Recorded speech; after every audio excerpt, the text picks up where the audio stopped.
Təsəvvür eləyin ki, belə saxlayıram. Videodan da başa düşdüyünüz üzrə mən artıq dırnaq yerinə gəlib çatmışam və biz prosesə başlamışıq. Bu arada qızlar, sizə bir şey deyim.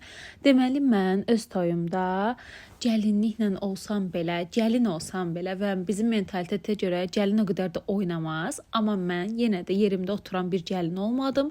Demək olar ki, diskotekanı, sonra qrup bənd gələndə o məqamları başdan sona qədər oynamışam. Eyni şəkildə milli musiqilərimizi də çox oynamışam. Amma nə qədər də olmasa gəlinlik və s.